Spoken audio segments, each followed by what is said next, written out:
चलिए आज क्लास को कंटिन्यू करते हैं। पार्ट 4 है जिसमें हम क्लासिफिकेशन ऑफ प्रोनाउन पढ़ रहे थे। इससे पहले आपने जो प्रोनाउन पढ़ा था वो क्या था?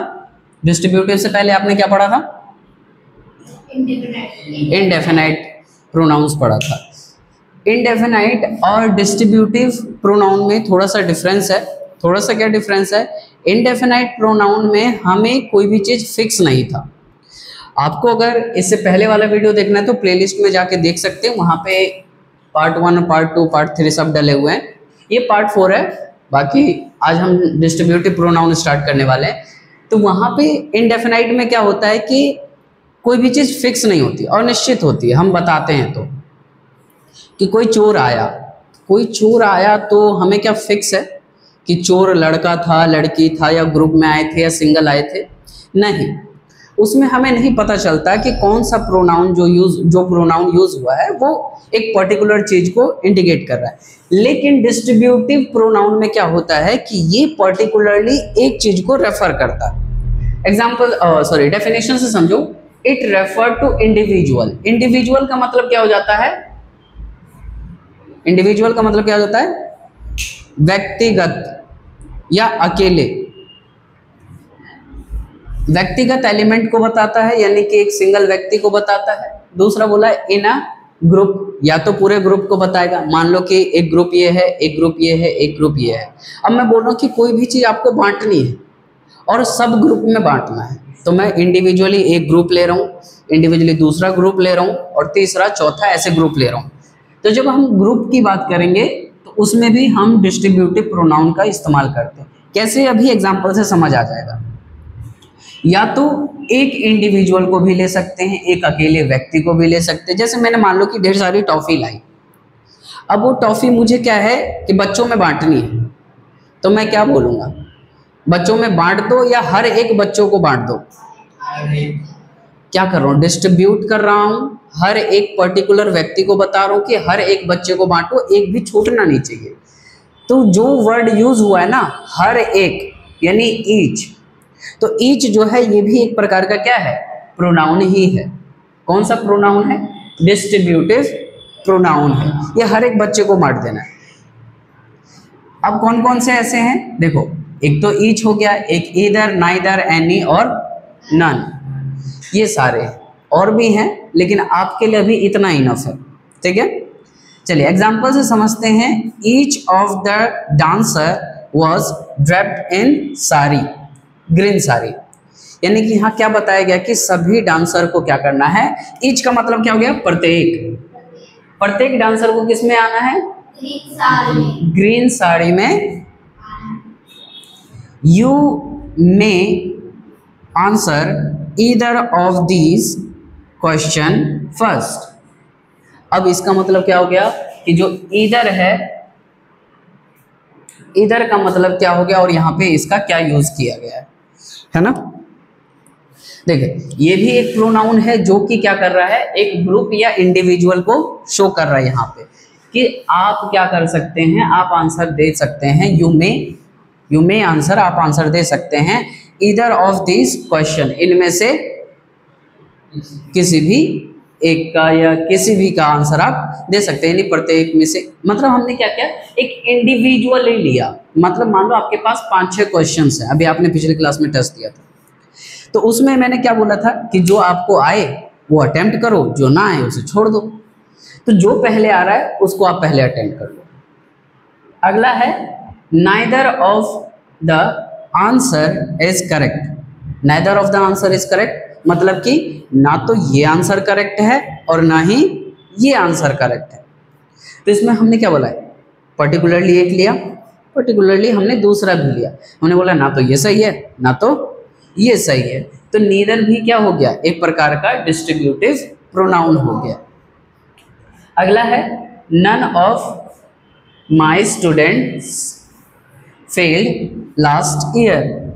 मतलब कि इनमें से कोई भी बच्चा जो है वो पिछले साल फेल नहीं हुआ। तो हमने क्या किया? एक ग्रुप था बच्चों का, उसमें हमने क्या बोला? इनमें से कोई भी बच्चा, यानी कि हमने पर्टिकुलरली सबको बोला कि इनमें से कोई सा भी बच्चा जो है वो फेल नहीं हुआ पिछली साल। क्लियर हुआ? कोई डाउट है इसमें? आगे बढ़े? चलो चलो अगला है रिलेटिव प्रोनाउन। रिलेटिव प्रोनाउन क्या करता है? देखो इसके नाम से पता चल रहा है कि ये रिलेटिव होता है। मतलब किसके रिलेटिव होता है? वो सब्जेक्ट के रिलेटिव होगा, सब्जेक्ट के रिलेटिव होगा, यानी नाउन के रिलेटिव होगा। कैसे रिलेटिव होगा समझना। पहले तो ये समझो कि रिलेटिव प्रोनाउन जो होता है वो किस तरह से फंक्शन करता है। रिलेटिव प्रोनाउन ये सारे हो गए, हु, हुज, हुम, व्हिच, दैट, व्हाट, ठीक है। अब देखो पहला बोला है कि रिलेटिव प्रोनाउन जो है परफॉर्म करते हैं टू फंक्शन।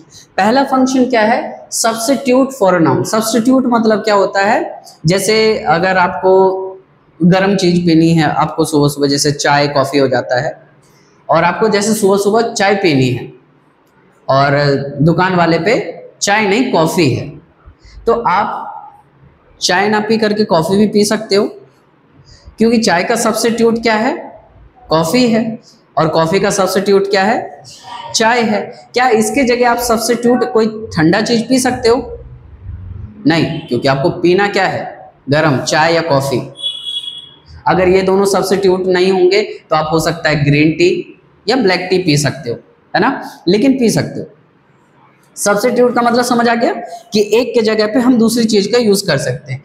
तो ये जो रिलेटिव प्रोनाउन है ये सब्स्टिट्यूट फॉर अ नाउन होता है, यानी एक नाउन का सब्स्टिट्यूट होता है। जैसे इस वाले में नाउन क्या है? बॉय।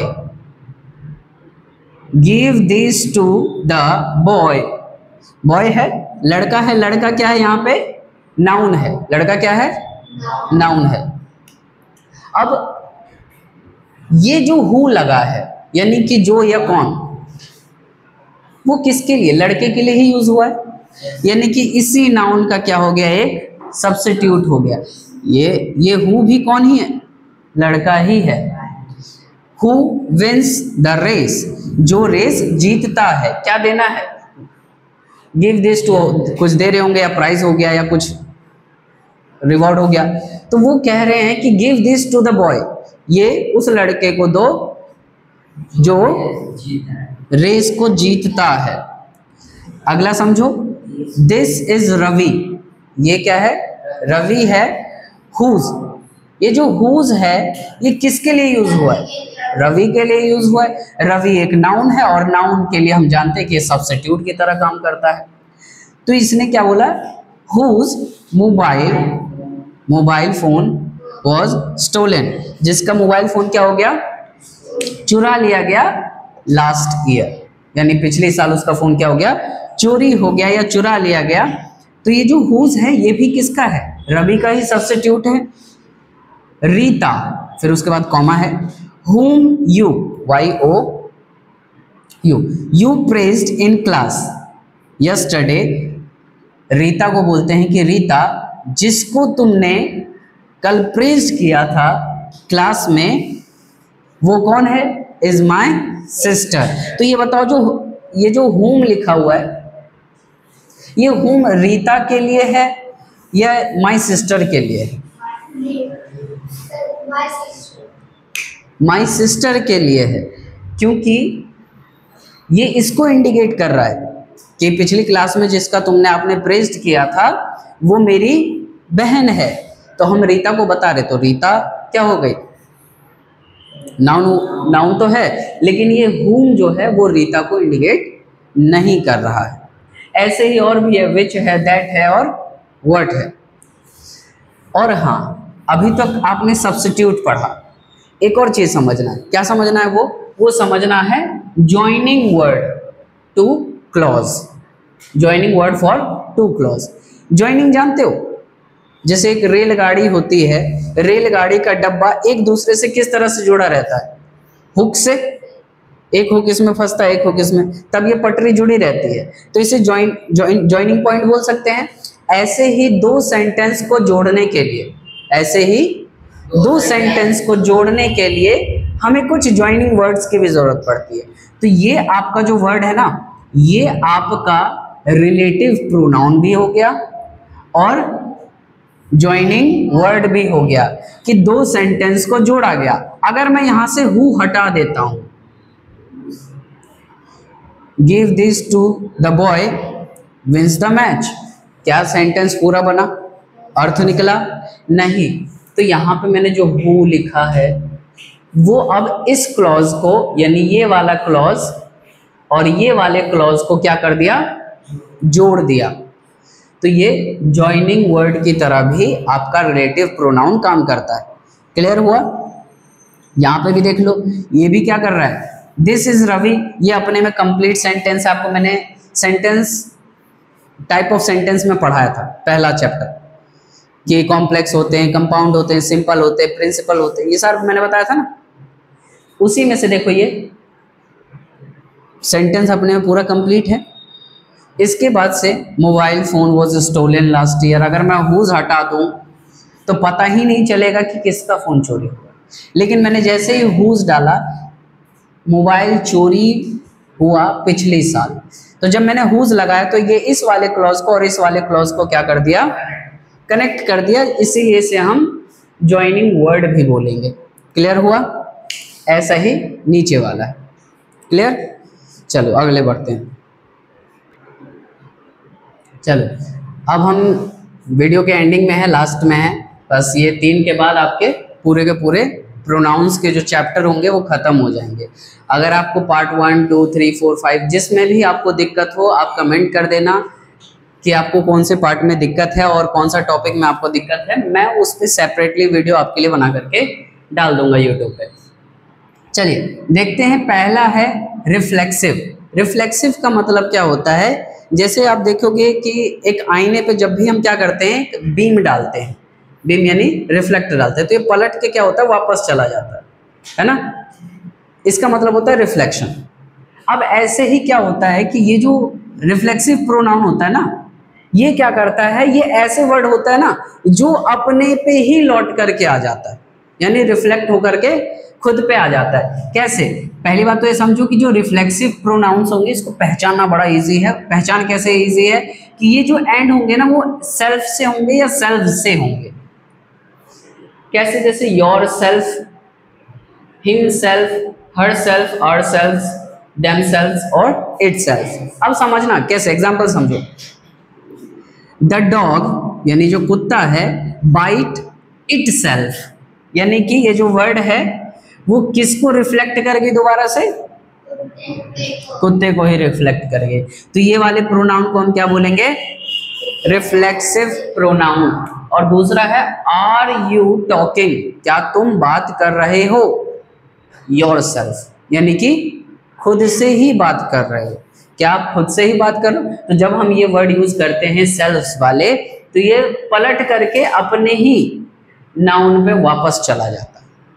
इसको पहचानना भी एक ट्रिक है। दूसरा सेंटेंस पढ़ के भी पहचान में आ जाएगा कि ये रिफ्लेक्सिव प्रोनाउन। दूसरा आ जाओ रेसिप्रोकल। रेसिप्रोकल में क्या होता है? रेसिप्रोकल में जैसे हम बोल सकते हैं अलट पलट, एक दूसरे से। जब बोलते हैं ना कि हम एक दूसरे में सेलिब्रेशन कर रहे हैं, हम मतलब ये भी सेलिब्रेट कर रहा है और ये भी सेलिब्रेट कर रहा है, दोनों एक दूसरे से सेलिब्रेट कर रहे हैं, उस समय हम बोल सकते हैं कि रेसिप्रोकल है। रेसिप्रोकल मतलब क्या होता है? उलट पलट।